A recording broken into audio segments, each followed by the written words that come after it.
小鬼，别吞毒啊！蝼蚁尚且偷生，千万别服毒。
赤云，你退步了。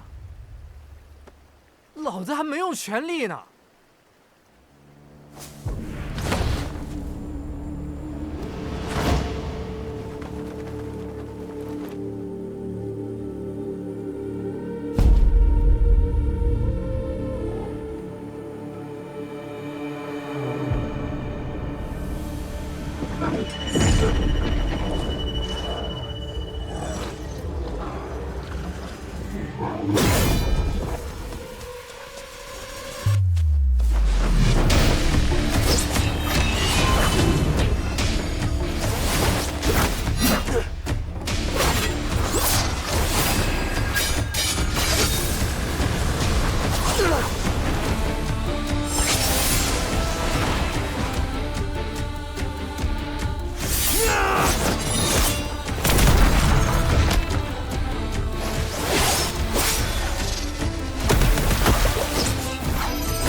就到这儿吧。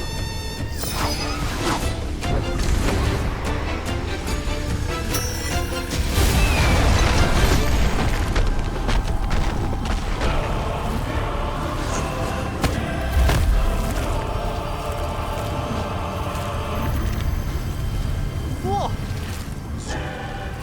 当场给爷爷跪下。那个灭口阳上卿的杀手，竟然是江澄。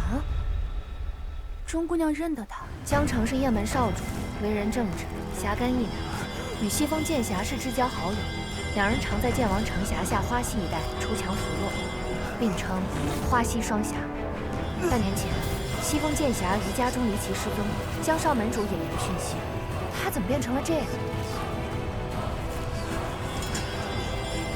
念叨啥呢？蓝狐狸，你念叨啥呢？我还得审他为什么要杀杨尚卿呢。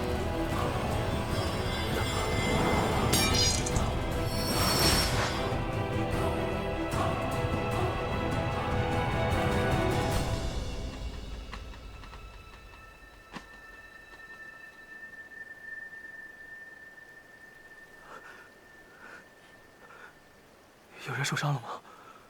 装什么啊？我确实是不记得了。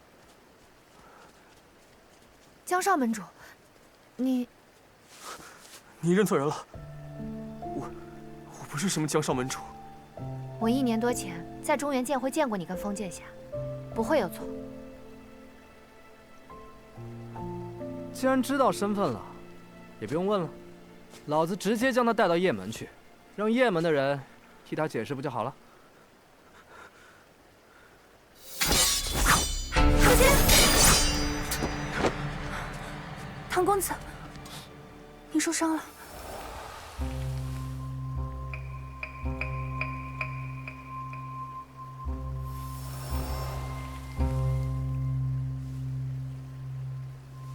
公子受伤了，还是不要乱动为好。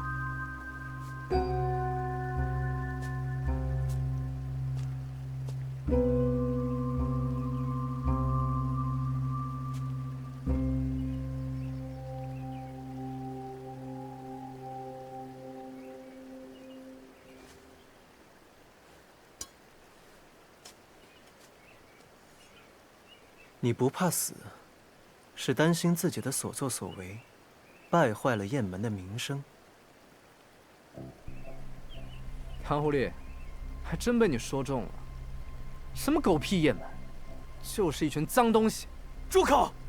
你根本什么都不知道。老子应该知道吗？星鬼九星丸，这血丸又重现江湖了。我原本以为我认错人了，看来我没有。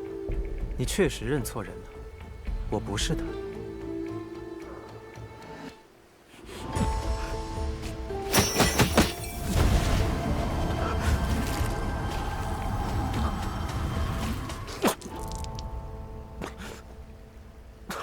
你中毒已深，经脉逆行，命不久矣。你不怕死，但你也不想现在死。你还有事情没做完，对吗？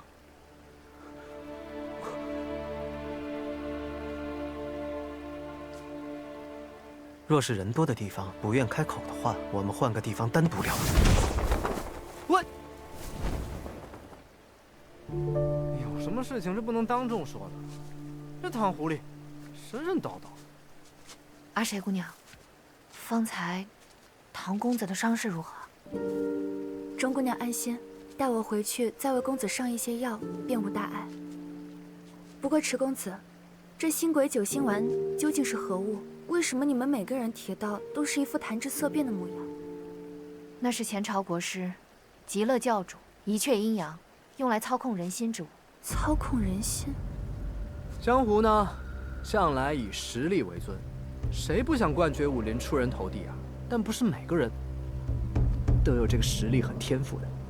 人心不足蛇吞象，没实力的想变得有实力，而有实力的人想通过走捷径变得更强。服下这邪丸，功力便能突飞猛进。所以一开始啊，星鬼九星丸就是被当成补药流行起来。但马上这些人就发现自己被坑了。为什么？服用邪丸之人，须得终身服用，否则就会发狂而死。于是掌控邪丸之人就掌控了这些人的性命。一阙阴阳当年就是靠这样的方法掌控大半个江湖的。1年多前，我与家父发生争执后，便去投靠传香。我们一起住在花溪山上，切磋武功，行侠仗义。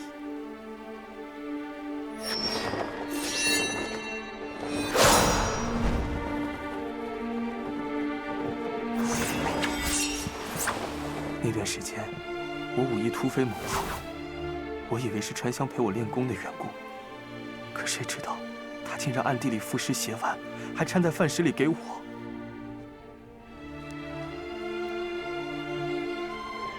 后来我知道这件事后，去质问他下药的缘由，他不肯告诉我，只让我相信他，说他会帮我。江城，请你相信我，我会帮你的。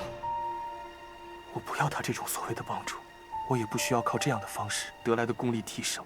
自那之后，我坚决不敢再服食邪丸，便让传香帮我压制邪丸的毒性。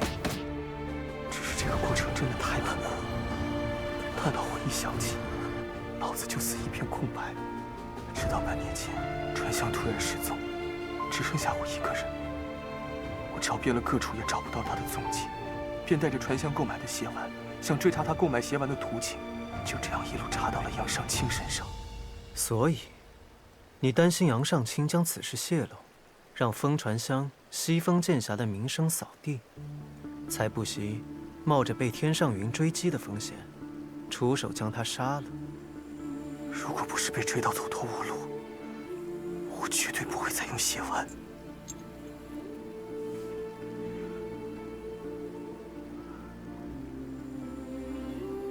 风拂芦花地，月碎花溪山。我们曾是这样好的朋友。唐公子，我想找到传香，问他为什么害我。明明是生死相交的朋友，为什么要自相残杀？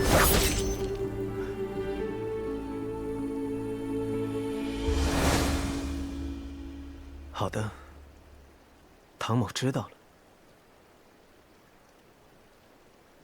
阁下很幸运，今日唐某心情不错，可以给你2个选择。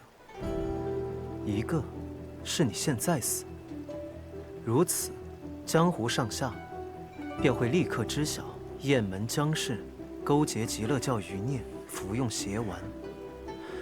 另一个，在下帮你压制毒性，3个月后再死，我便考虑留雁门名声清白。条件呢？那个黑衣琵琶客，你见过他？是他透露出线索，指引你找到杨尚清的，对吗？他和你长得一模一样。他四处杀人，又四处救人。他是个疯子。他在哪儿？他哪里也不在，却又无处不在。你找不到他的，只有他想见你之时，他才会出现。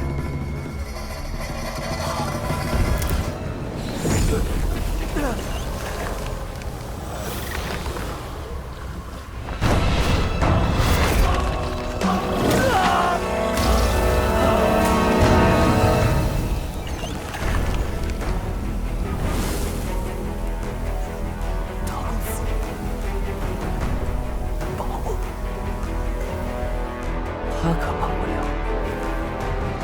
因为他都难以自保。报！江关主，前面芦苇荡发现守门者踪迹。唐狐狸！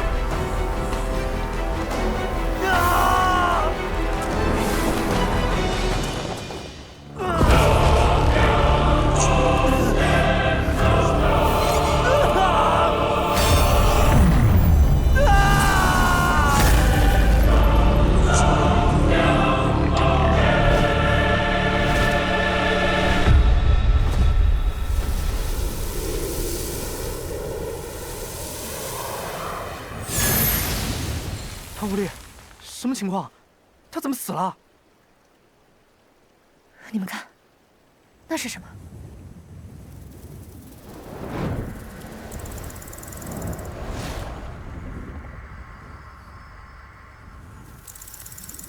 这东西是蛊。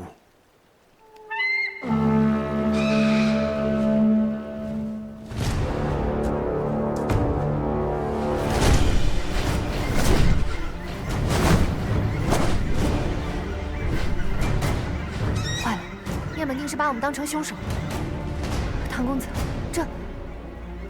唐狐狸，这雁门的雁阵在江湖上名声可不小啊！你小心些，千万别……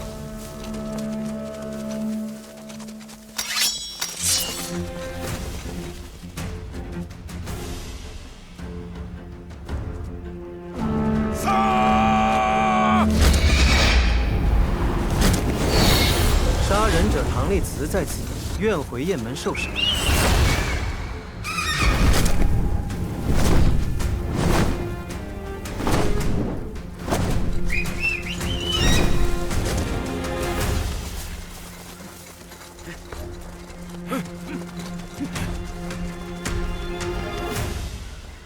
唐某甘愿俯首认罪，束手就擒，还请江门主暂替剑会主持公道。你疯了？你什么意思啊？他，是在下的同伙。啊？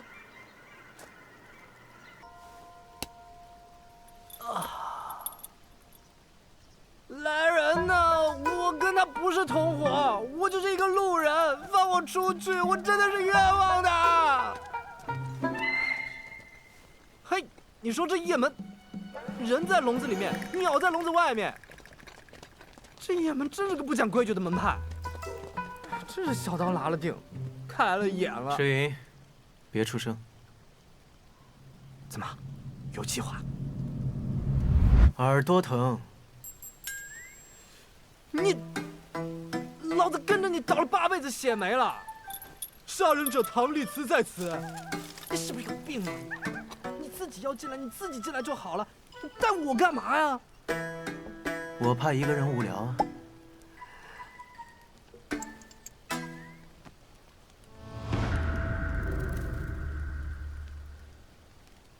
你还带着这玩意儿干啥？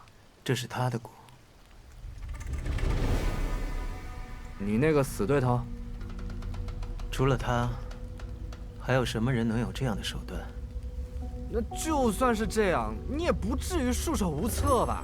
不如你先想一想，他有什么计划？栽赃嫁祸吗？先栽赃你害了郝文侯一家，再嫁祸你杀了江城。那就对了。哪儿对了？现在除非死人复生，否则没有人可以证明我的清白了。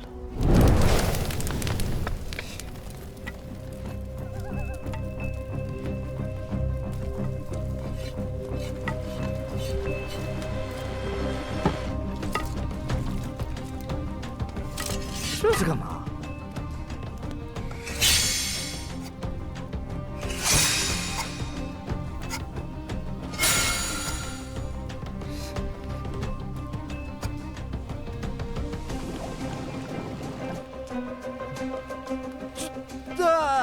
张狐狸，下面看过来要捉我们呢！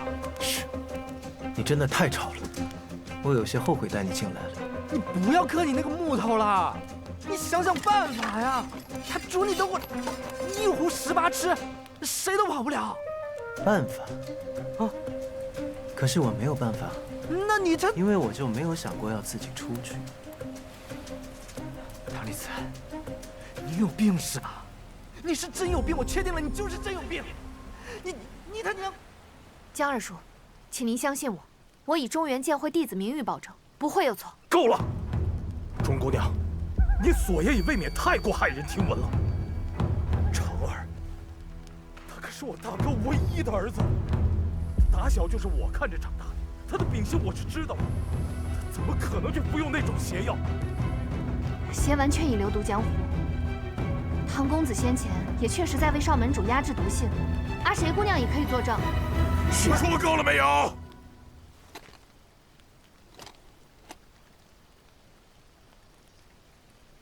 我知道，江城主，您丧子之痛有多么让人……曾死过儿子，那你知道什么？你什么都不知道。哼！哎，大哥，大哥！江门主，江门主。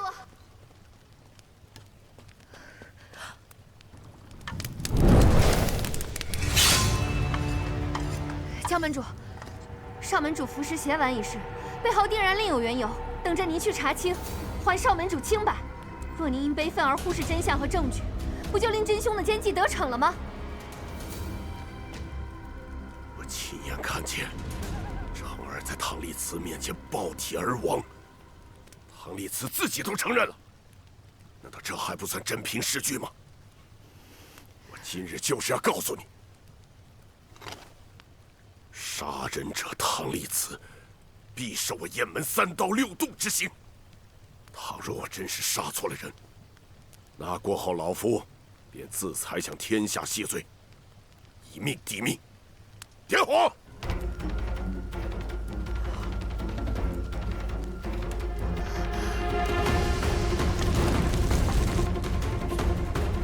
掌门要是真把老子放到火棍上，老子直接杀出去的。池云啊，很多事情只有到了绝路，才会出现转机。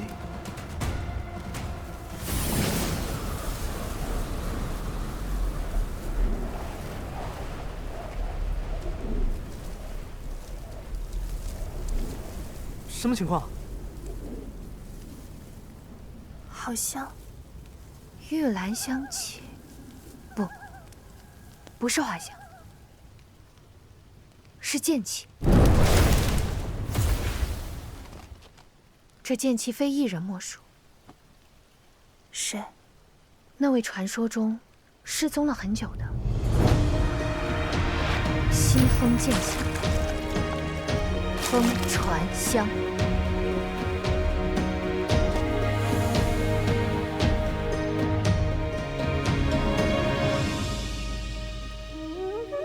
封剑侠，早前听闻封剑侠失踪一事，我还觉得奇怪呢。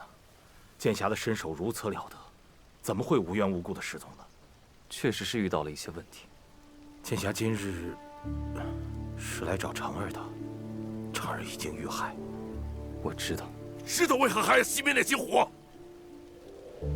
便是要那杀人凶手受尽3刀6洞之刑后，再烧成灰，以祭奠长儿的在天之灵，你知道吗？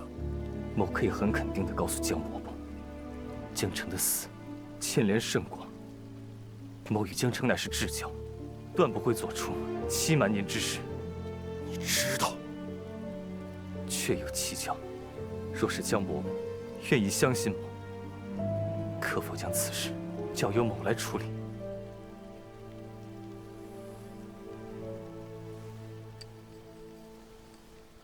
哎，大哥，这不是长儿的？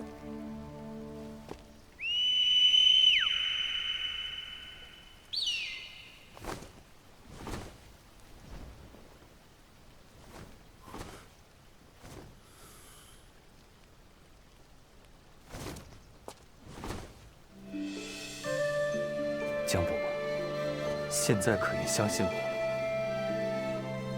你想要如何？某想要那位唐公子。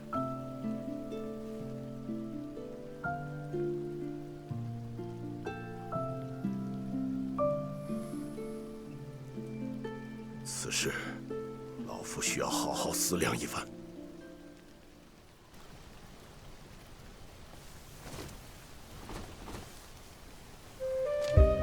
长儿已经不在了，你为何还不走啊？你自由了，想去哪儿就去哪儿吧。走吧，走。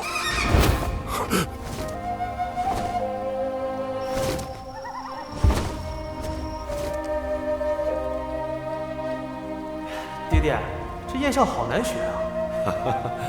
爹给你这个木哨，在你学会用焰哨之前，就用这个木哨，好不好？谢谢爹爹。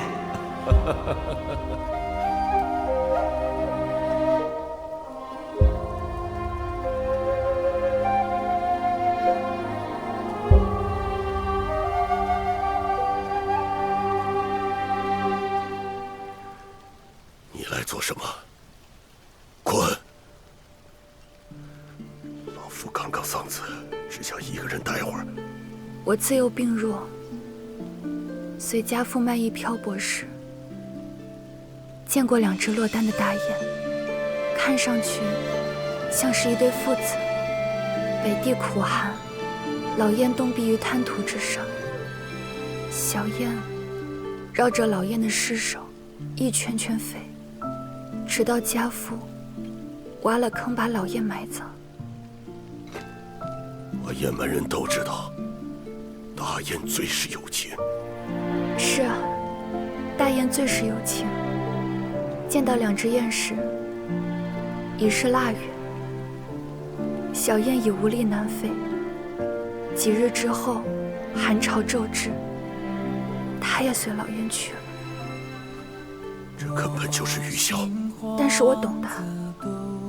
我自小靠家父卖艺为生，家父离世前，最担心的也是我，所以，我卖身嫁给了郝文侯。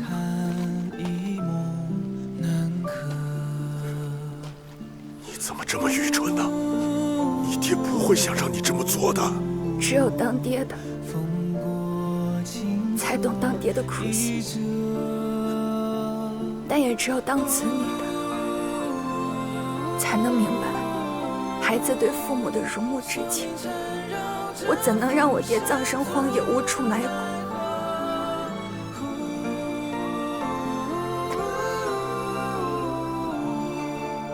江公子身亡前，一直心挂雁门青云，甚至不惜自尽周护。他在意他自己爹所在意的一切，胜于自己的生命。你个傻孩子，他为什么就不明白，他的性命才是爹的一切？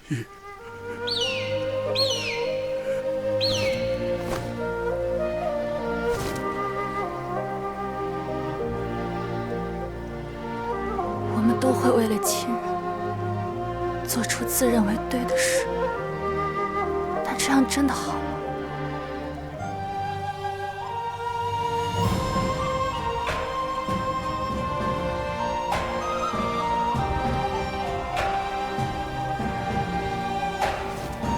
你也舍不得离开雁门，舍不得离开爹吗？啊！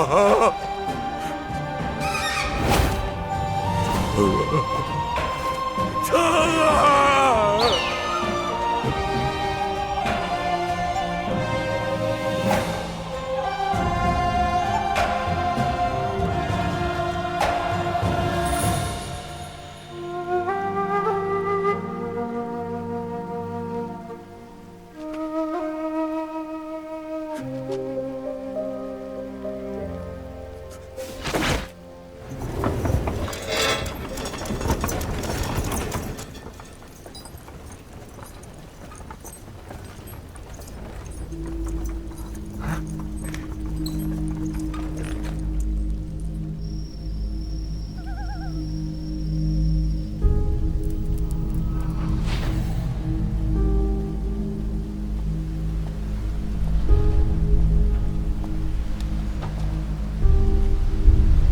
风拂芦花地，月碎花溪山。唐公子，初次见面，在下风传香。唐公子，怎么了？月色不错，不是吗？惭愧，好友离世，某还未有心情欣赏此等美景。听闻唐公子是江城身故前见过的最后之人。江城生死前，身旁除了在下，的确没有旁人。江伯伯骤逢丧子之痛，捉拿了公子，令公子受屈，还请公子不要见怪。封剑侠可真是君子啊！难道他们没有告诉你，我已亲口承认杀害了江城？唐某自作自受，算不得委屈。我虽不知公子为何要揽下这等罪名，可是听封剑侠所言，你是笃定我不是凶手？对，因为毒不是你下的。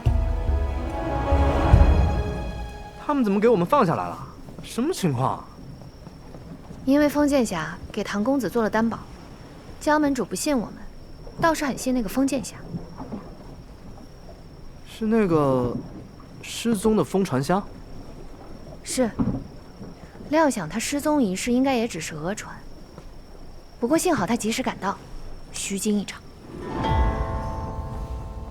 某来此，就是为了缉拿真凶，替死去的好友报仇。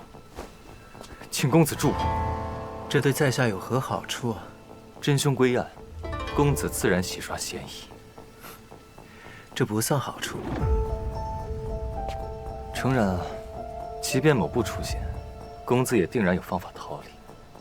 但是据某所知，唐公子先是卷入了郝文侯灭门一案，出寺不久，又成为了杀害阿成的疑凶。唐公子，即便你能逃出雁门，又能保证没有下次吗？难道公子愿意自己所过之处处处冤案，最后成为江湖公敌？方剑侠的消息还真是灵通呀。某在江湖漂泊，朋友不少。既然朋友不少，为何偏偏找唐某帮忙？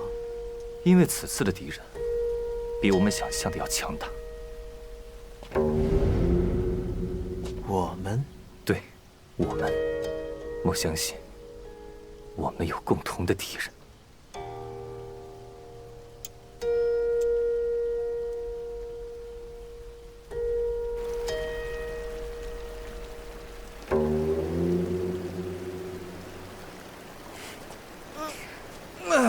石大哥，你醒了。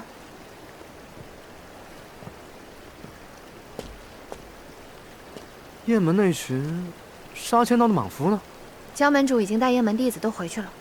就回去了？这么轻易？江门主走之前也提出了条件，最迟7天，唐公子要帮风剑侠查出江少门主使用星轨9星丸一事的真相，给雁门一个交代。我问问他去。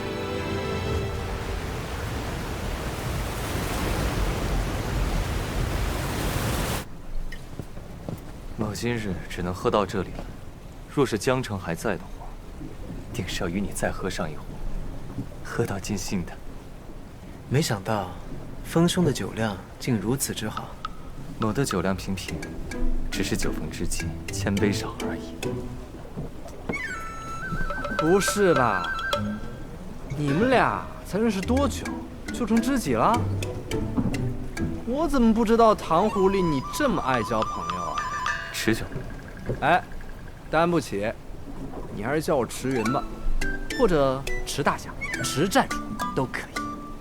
好了，今日还有事要做，要饮好茶，解酒。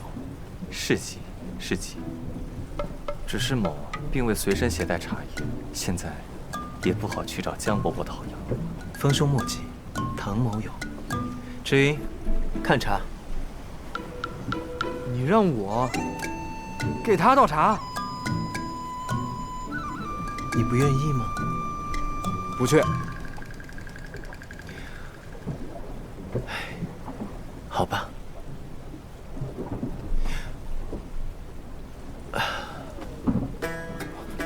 又疼了？疼你还喝这么多？跟这个不知道哪冒出来的人装什么自来熟？所以，我想喝好茶，解酒。臭狐狸，你等着吧，老子就是贱。江湖漂泊，最是知己难遇，好友难寻。你们二人呢？风兄错了，他不是我的朋友，他是我的仆从。仆从？这个是他的卖身契。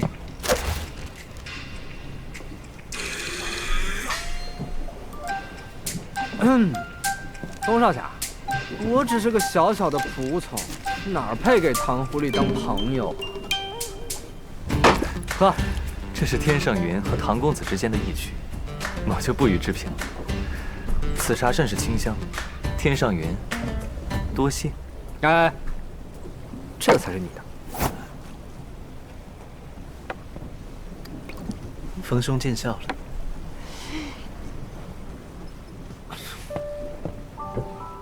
风兄，方才你说到的那处风景优美，你与江城的隐居之所是在花溪尽头，风崖之畔，流连小筑。待我们完成与江门主的7天之约，某随时欢迎唐公子和唐公子的朋友们光临寒舍。流连小筑。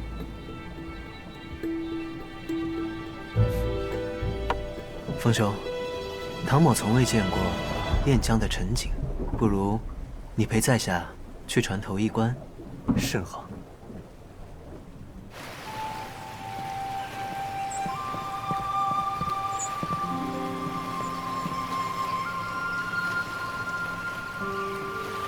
晨光和煦，好景啊！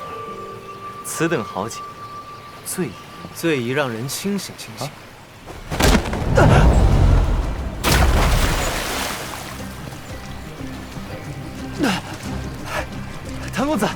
这是毁约。唐狐狸，这是什么意思？封剑侠，你们的故事，唐某听了，兴趣有，但不多，值不上在下奔波的价码。某以为唐公子是个顾念朋友之人。唐某没有朋友，又谈何顾念朋友？封剑侠，你误会了。可是唐公子，别可是了，人家都说了，人家没有朋友，还想和黑心狐狸做朋友，怎么被吃的只剩骨头，怎么死的都不知道？唐公子，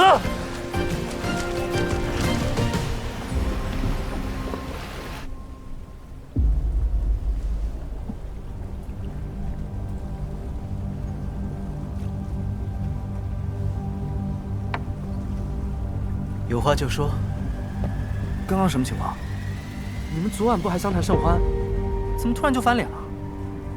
那天江澄告诉我，最早让他吃下星轨九星丸之人是风传香。怎么可能？他们不是生死之交吗？赤云，你一向嫉恶如仇，我怕你忍不住。背信弃义之人，我确实不会忍。老子这就跟上去看看，要真是他下的毒，老子一刀就把他宰了。赤云这是要去哪？阿谁姑娘，我得跟过去看看。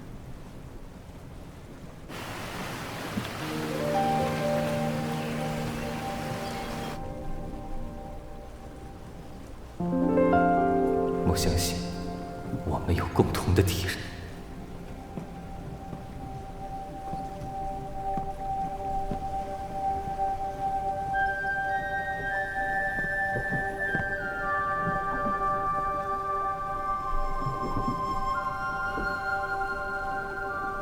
你想问什么？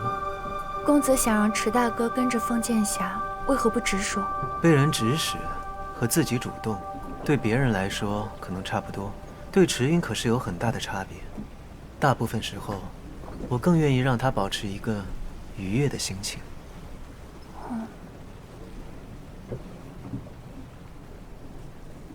我以为你会问另外一个问题。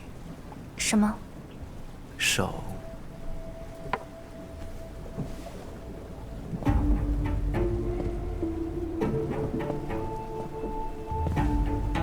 昨日，你明明看见我受伤，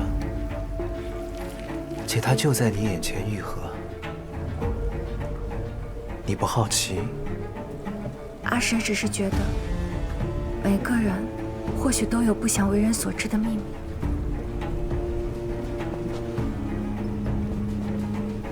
姑娘，你很聪慧，但很可惜，你忽略了一个很重要的事实。池云和钟女侠都下船追踪去了，现在的船上只有姑娘你我二人。阿谁姑娘，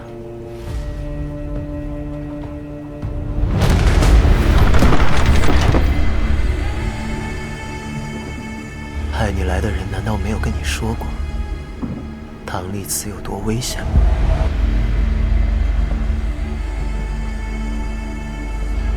阿谁姑娘，你是豪府唯一的幸存者，也是刘岩选中的证人。告诉我，我的朋友刘岩为什么会选你？我不知道，唐公子。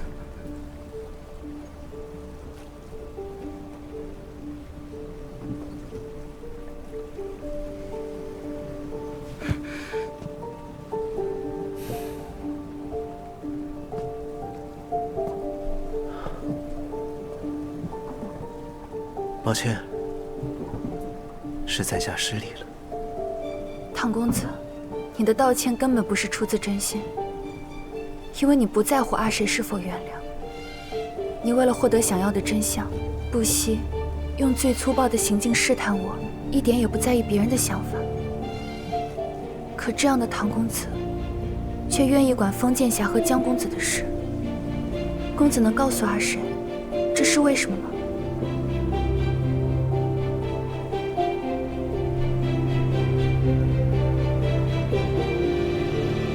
将你留在我的身边，果然有他的用意。什么？跟我来吧。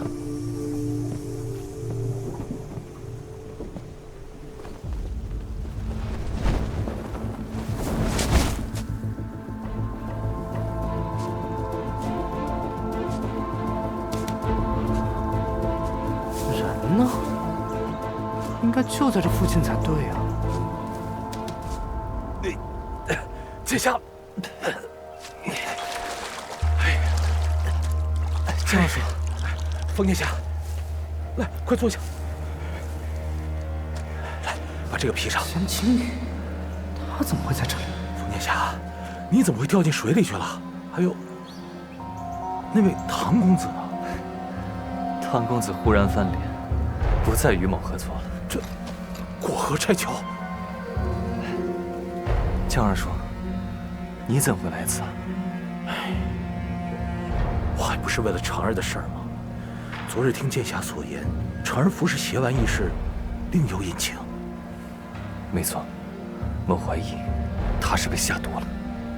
竟然，可恶！真是可恶！剑侠接下来要作何打算？某与江城乃是至交，定然要将下毒之人捉拿归案，血债血偿。长儿有剑侠这样的朋友，此生不枉了。剑侠可否带上江某一起同行？黑白两道，我们雁门还是有一些门路的。多谢江二叔，这样自然是最好的。那咱们走，我们还是赶快找个地方，先把你身上的衣服弄干。走。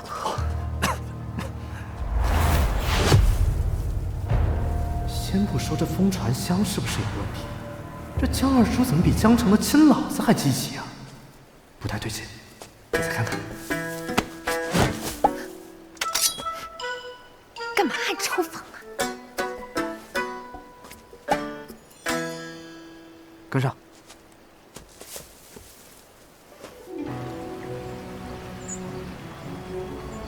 这是哪儿？花溪。江公子与风剑侠曾经居住过的地方。唐公子，你不是不愿意帮风剑侠了吗？还是唐公子是想与池云兵分两路，一起调查江少门主的事情？你猜对了开头，但却猜错了结果。在下确实毁了与风传香的约，不过我来这里是因为13楼将线索指向了这里。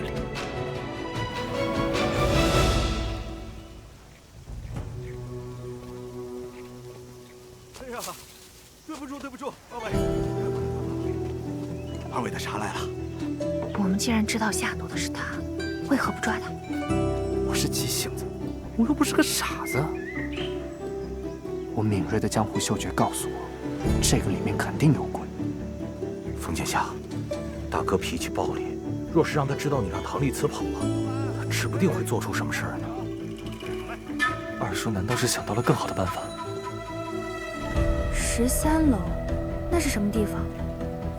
什么事都知道的地方。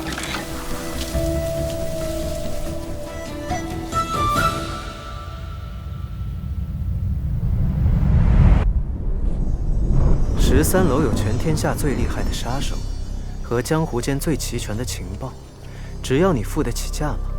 那座楼在什么地方？13楼位置神秘，江湖鲜有人能知晓。但若想与他交易，就要去往他的前哨站——不换楼浮沉地。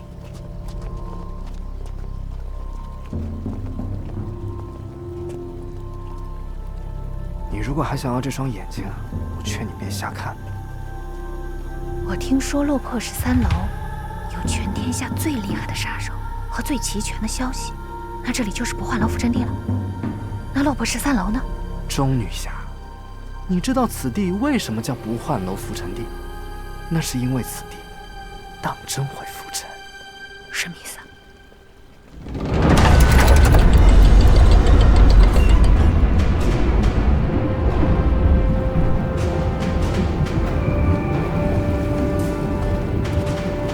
每月15，正好便是今天，正好便是此刻。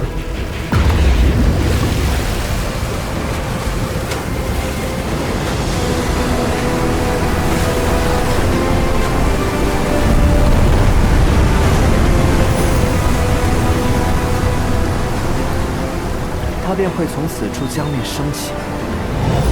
届时你便可以登上这不化楼，去和落魄13楼做交易。至于你想见到真正的13楼，条件还不够。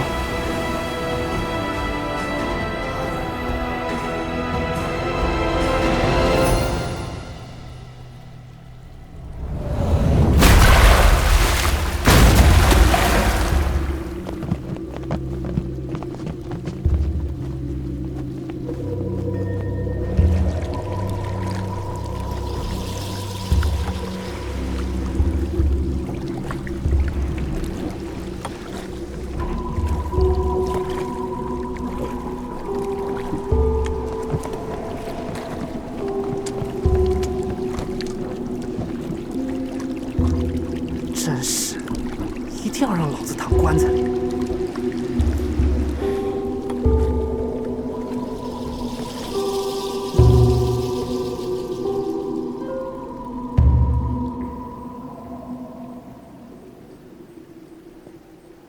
阿谁不解，既然如此，唐公子为何不直接去13楼买江少门主与封剑侠的真相呢？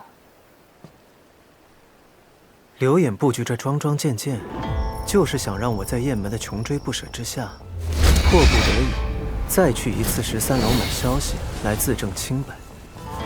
可唐某束手就擒，打乱了他的计划，于是他又派来了风传香。只要我不依他的计划行事，这一局他便赢不了。所以公子便将封剑侠踹下了水。可封剑侠为什么会听命于刘演呢？这便是我们此行的意义了。江湖上的事，真让人匪夷所思，又让人毛骨悚然。叨扰，有主之宅，进门叨扰，方是礼数。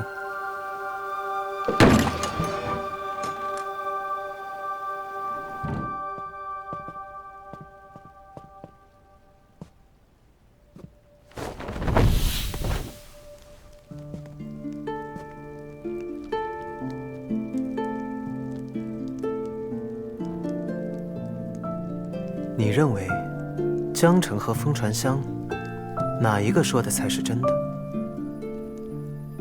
江城说，下毒之人就是风传香。一个人在任何时候都可能会说谎，但绝不可能在将死之时，在未了的心愿上去撒谎。所以，江城的话一定是真的。至于风传香，言语可以骗人，恨意和杀机或许可以通过巧妙的隐藏而不被人发现。但一个人住过的地方，天长日久留下的痕迹不会骗人，尤其是友情。就算他能骗得了1日、10日，但是他又如何能骗得了每一日？花月照江风。他们两个说的都是真的，可究竟是什么样的误会，能让他们这么好的朋友不能当面说清楚？既然他们两个说的都是真话，缺的就是一个不能说也没有机会去解释的误会。替江城压制毒性之时，我便发现他体内积毒恐有鲶鱼，因此半年多前，江城来找风传香时，他就已经身中星鬼9星丸之毒。只是他自己浑然不知此事。风传香为了帮他延缓毒发，只能暗中继续让他服食邪丸，将其混进食物当中。可不巧，正好被江城撞见，所以产生了误会。我本就疑心豪府血案后，为何13楼送来的是榴莲小筑血案的线索？现在我更加确信，从一开始就没有一件事情是巧合。可是公子早已知道他们说的都是真的，也知道卷入此事是刘演的布局，为什么还要来这里一趟？这一切不过是唐某的推测，是真是假，入局还是先局，一探便知。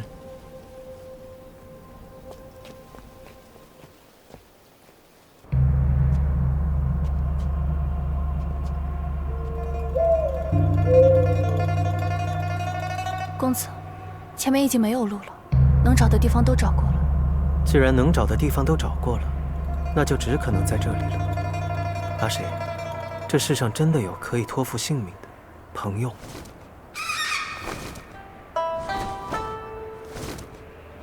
你先随信燕去雁门，唐某去一探究竟。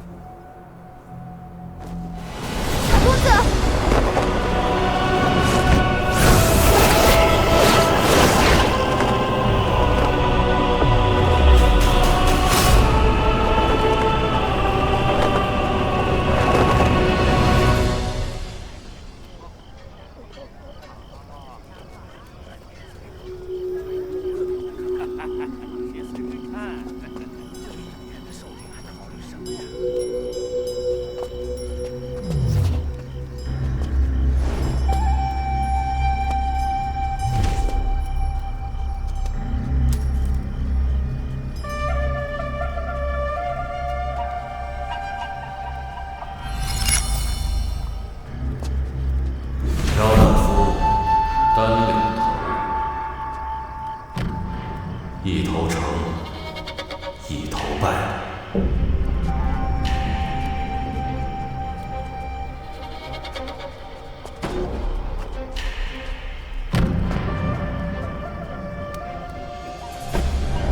欢迎诸位来到不换楼，敢问哪位客人率先出家？我。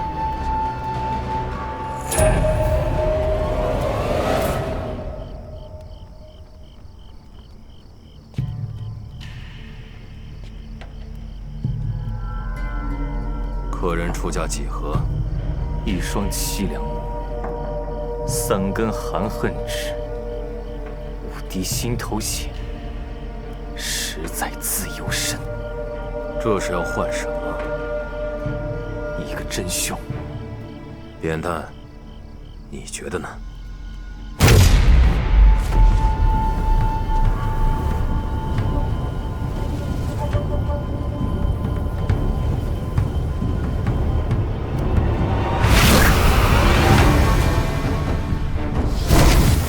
这位客人，这筹码怕是不够，除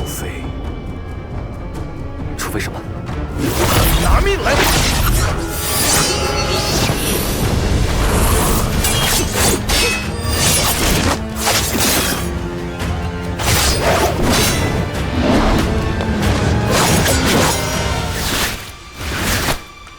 江二叔，你这是杀你！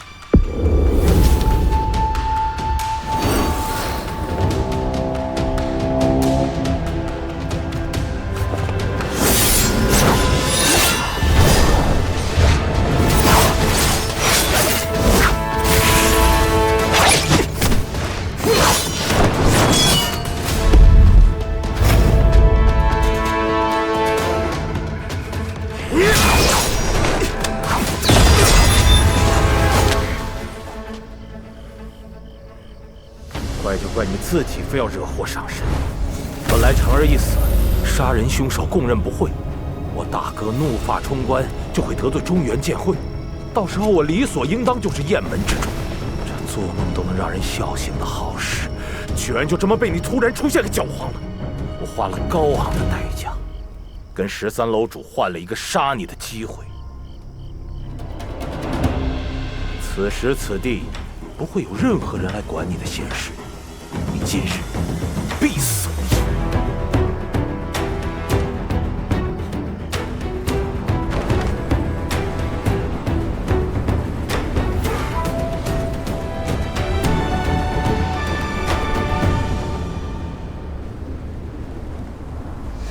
唐公子，我想找到传香，问他为什么害我？是生死相交的朋友，为什么要自相残杀？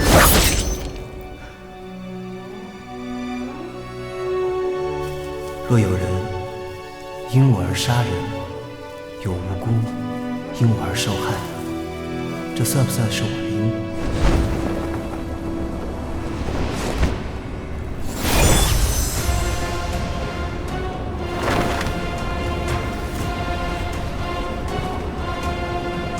唐丽慈，你看到了，这样一粒小小的药丸，就能让最好的朋友反目成仇，亲人背义相杀。谁能抵御得了一夜之间坐拥荣华富贵和绝世武功的诱惑呢？我已经让他遍布整个神州，他重新现世，都是因为唐丽慈。这次，我要让你生不如死。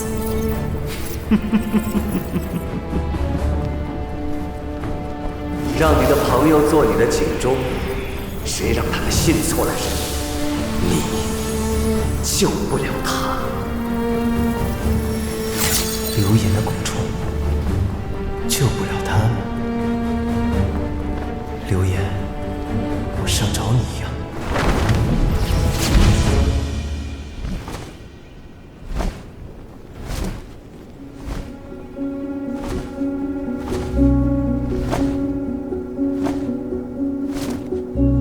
雁门，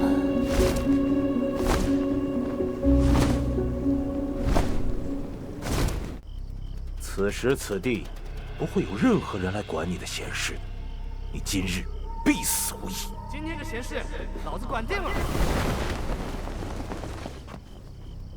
雁门的叛徒，敢在老子面前杀人灭口，名门正派龌龊起来，比老子的黑窝子还黑。封剑侠别怕，我罩着你。天上元，这真是天堂有路你不走，地狱无门你们偏来投啊！既然你们都那么想死，那我就让你们今天都死在一起。杀！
没事吧？怎么回事？显然是江青羽早就买通了这里，要置封剑侠于死地。现在当务之急是离开这里。想走？我可是赌上了一切才换来的这个机会。江副门主可是想清楚了，这桩交易之后，你可就一无所有。楼主错了，这桩交易若是成了，江某就什么都有了。可是我看这里迷雾重重，根本找不到生门。这不换楼的迷雾阵，用肉眼确实很难找到生物。柯某多年来修炼阅览剑意，可追踪空气的流动方向，找到生门并非难事。还是你靠谱又聪明，往哪走？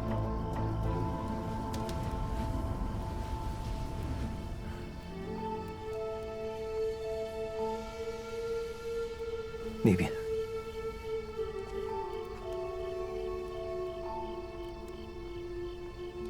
我们走。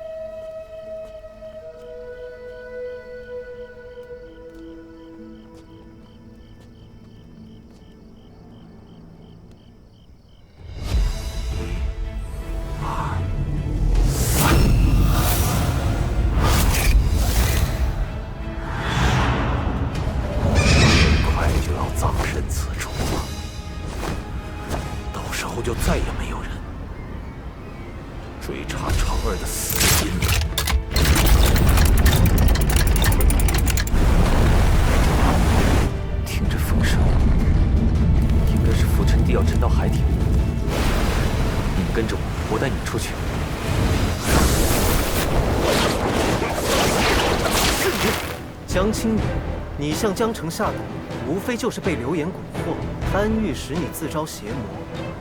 可悲啊！这个江湖实力为尊，待我成功登位，谁又敢说赤血丹仙的雁门门主不是正道啊？破乱人心，大国为因。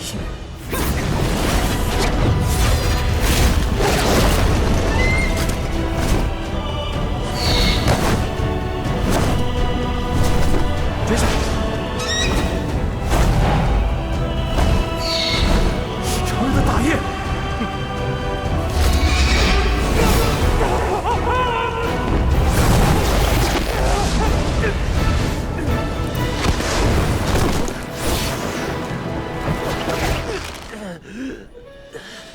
唐狐狸，你怎么在这儿？还抓了江青羽？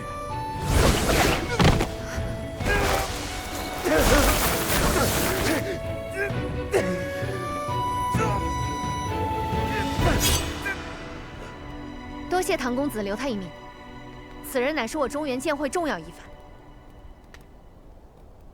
现在最重要的是离开这儿吧，往哪走？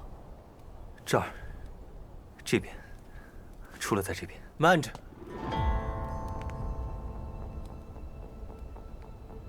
唐狐狸，我们得赶紧走了。是啊，唐公子，这地方快要沉没，时间拖得越久，怕到时我也找不到出口了。哦，是吗？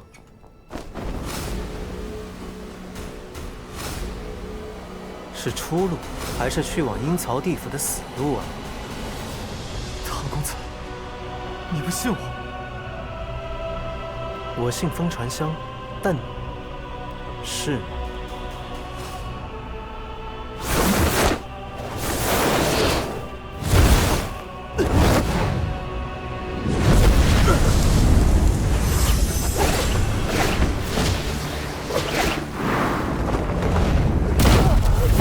唐狐狸，唐公子，为什么？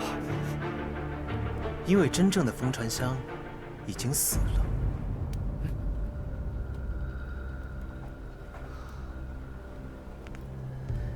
就在半年前，所谓的风传香离奇失踪当晚，被江城在毒发的似真似幻中亲手所杀。竟是这样。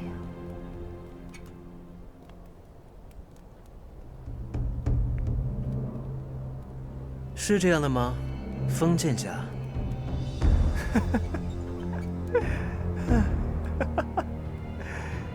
唐离子，你不愧是尊主的敌人。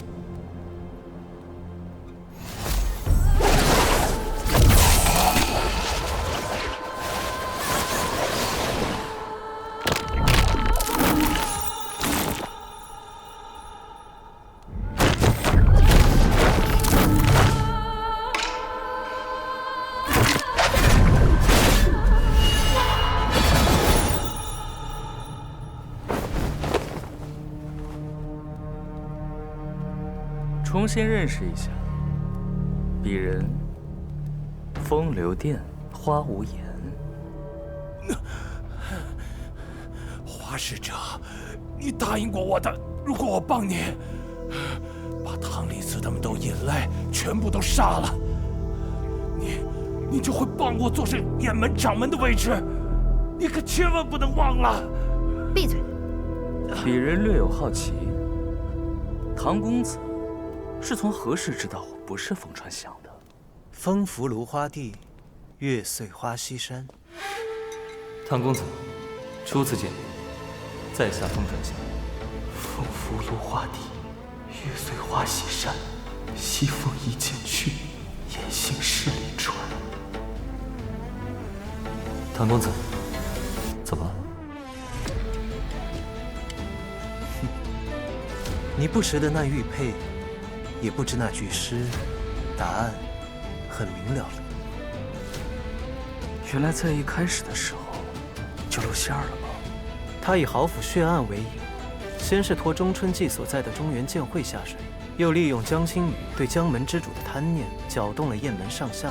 若我最后未能识破此计，就会在江湖的追杀之下，被迫带着池云和中春季来到13楼与楼主做交易，逼我亲口说出当年的秘密。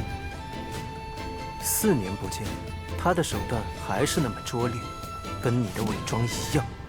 敢对尊主不敬！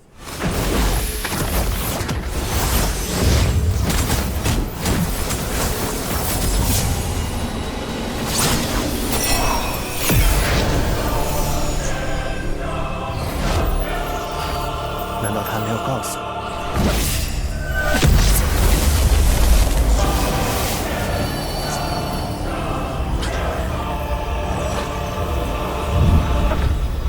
见到我要逃？你竟然从一开始就知晓我是假的，还愿意陪我演这出戏？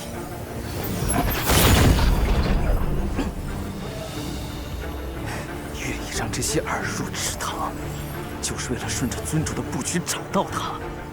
唐王子，你就没有想过，这一步若是出了差错的话，他们的命……唐某时间宝贵，没有时间陪你再继续废话。找到刘演才是我的真正目的，其他的事对我来说根本就不重要。果然如同尊主说的一般，无情无义，自私自利。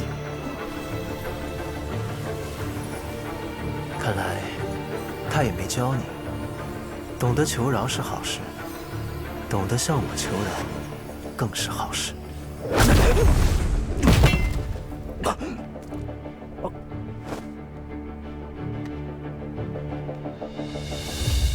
带我去见他。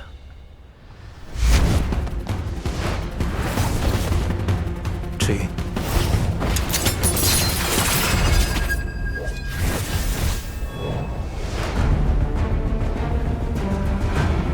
刘演的手臂。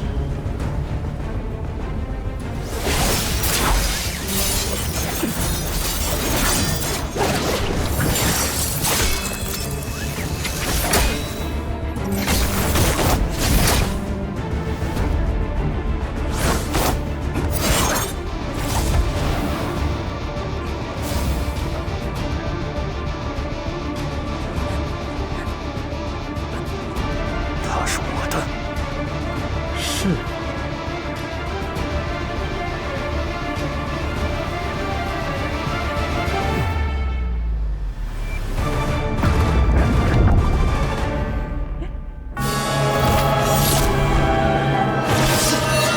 唐公子，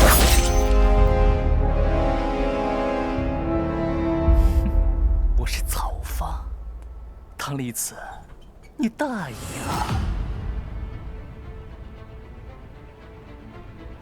一箭穿心，致命之伤。愚蠢！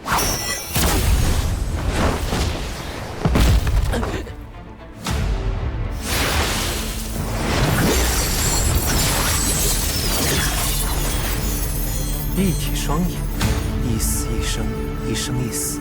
想不到这世上竟真有这种体质。你觉得我是个怪物？尊主说了，你也是个怪物。怪物对怪物最合适不过了。唐公子，怪物也能体会人的情感吗？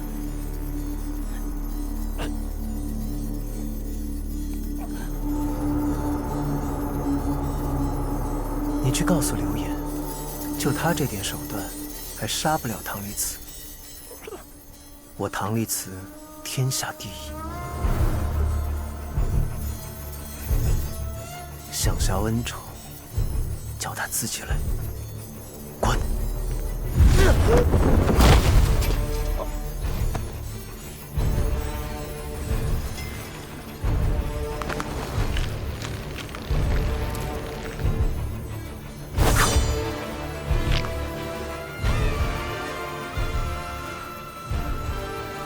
唐立慈，想见尊主就循着邪湾来找。你和你的朋友先享受他给你的额外赠礼吧。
唐狐狸，快把你后手拿出来吧，别等了。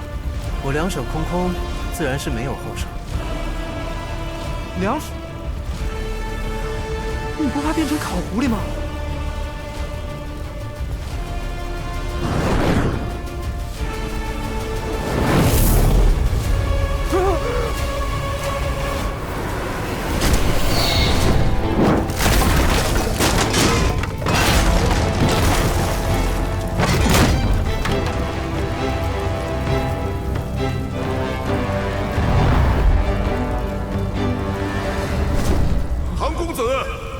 谁姑娘告知，江某已知晓情况。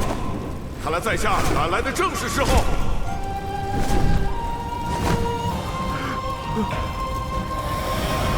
就知道你这狡猾的唐狐狸。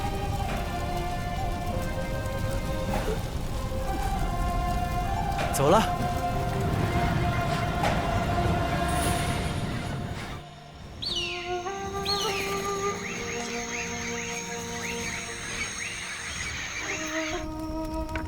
没想到二门主居然是这种人。对啊，他平常可是对门主忠心耿耿的。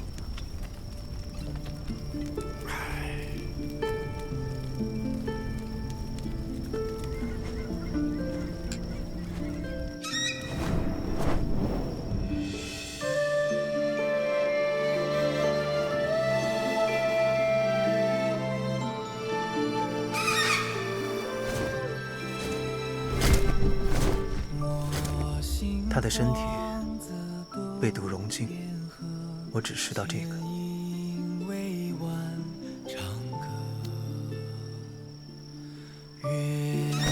你走吧，他们那边快开始了，去送你主人最后一程吧。江门主，1年前，江城被江青女暗中投下新鬼酒新丸，他平日对叔叔不甚防备。自然也对下毒一事无知无觉。直到半年前，流连小筑，风传香不忍告知真相，反被江城误解。江城因急怒毒发，在幻象中失手对自己的好兄弟出招。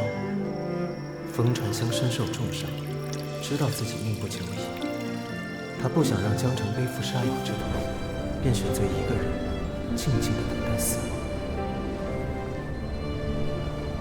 而江城在第2日清醒之后，再不见风传香，又每日被邪丸的毒性折磨。此后，他四处寻觅一个永远得不到的真相，直到他迎来自己的死亡。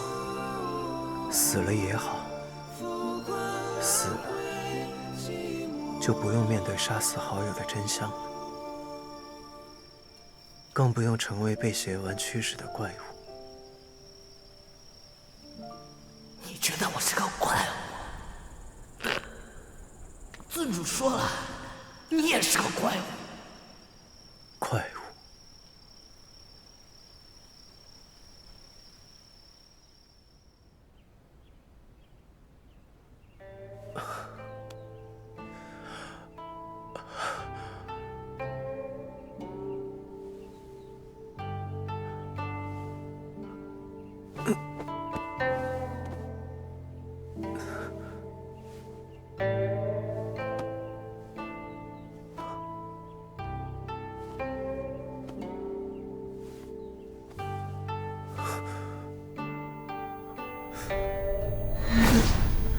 什么？他受了那么重的伤，没死都是奇迹了。你却说他伤口都愈合了。是啊，师兄，你快去看看吧。方师兄捡回来的不会是个怪物吧？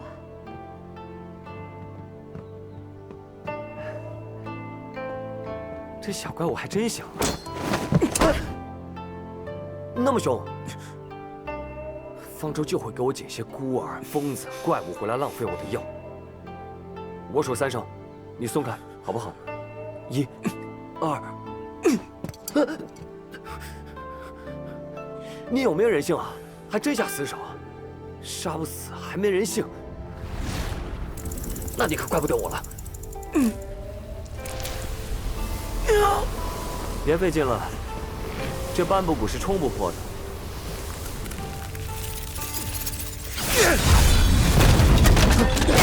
小心！师兄！小怪物别跑！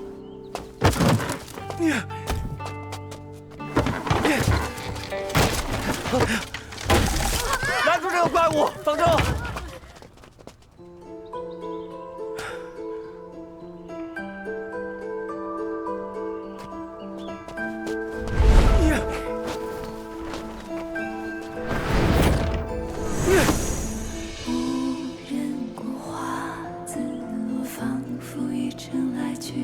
你不要怕，这里没有人伤害你。我叫方舟，是他们的师兄。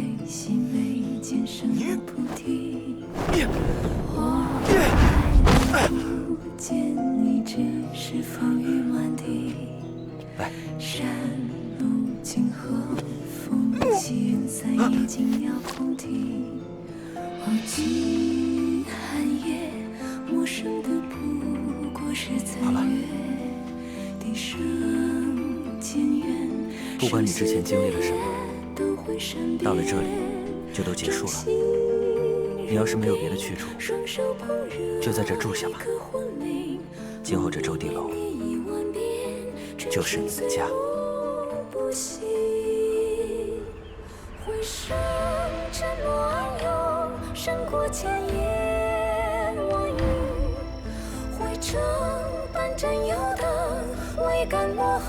却汹涌决堤，几颗击，皆尘缘，一朝夕。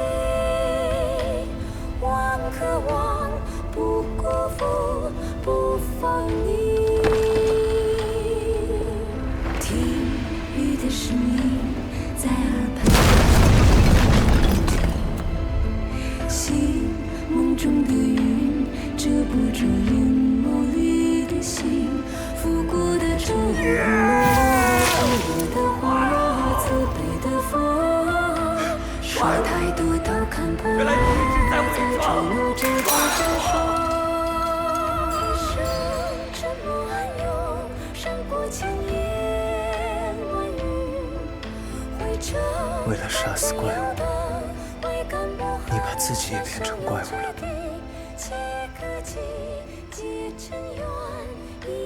阿言，我是邪魔外道，所以我不明白菩萨为何也会入魔。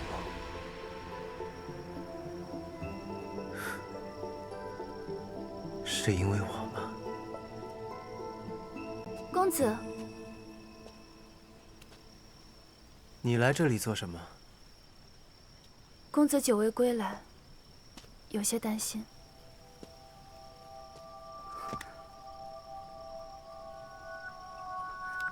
不需要，伤口自己会好。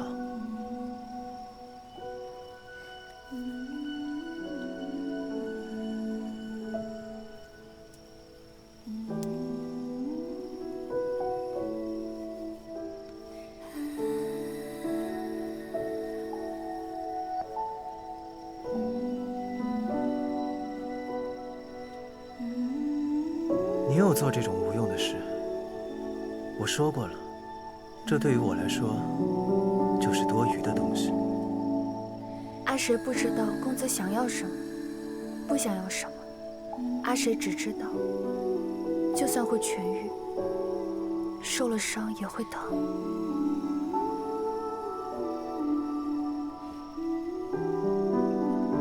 公子是在祭奠江少门主和封建侠吗？唐某可不会祭奠两个蠢货，明明还有转圜的余地，却因为自己的愚蠢，一步步走到无法挽回的地步。公子不是这样的人，也不会这么想，否则也不会帮他们了却了遗憾。收起你的慈悲，我是个怪物，我就是这么想的。不会因为谁说我不是，我就不是。曾经有人说过，公子不是个怪物，那便不是只有阿谁一个人如此认为。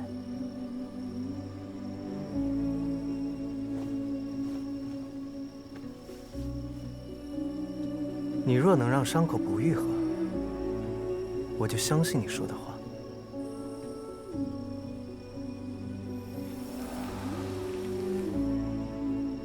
你办不到，这说明你说的是连你自己也不相信的鬼话。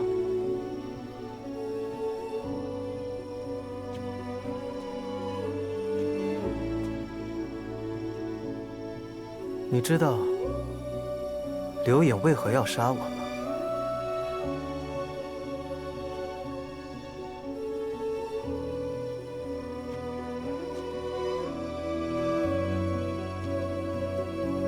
因为我杀了方舟。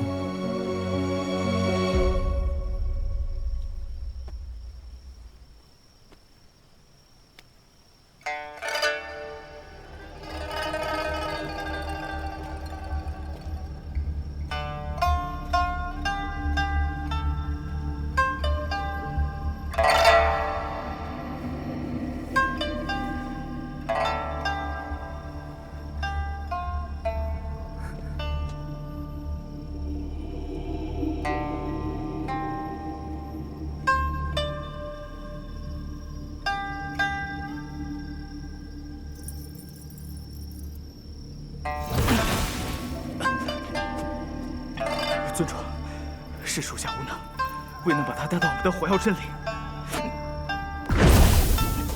尊主，是他没用，我还刺了唐丽慈一剑呢。你给我回去！请尊主恕罪。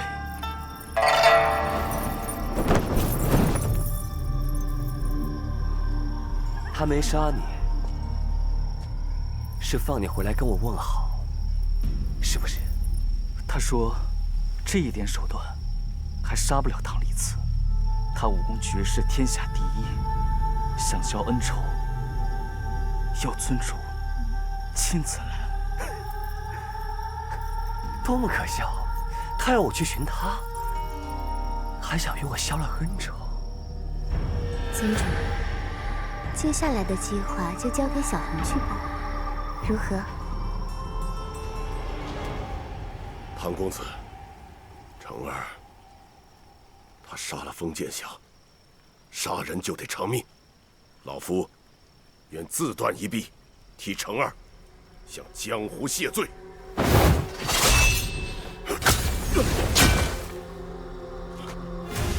江门主，新鬼九星丸只会蛊惑贪妄之人，欲壑难平，神仙难救。你的这只手臂，唐某收下了。但如今的江湖遍地波旬，这只手臂暂且留在江门主的身上，会有更大的用处。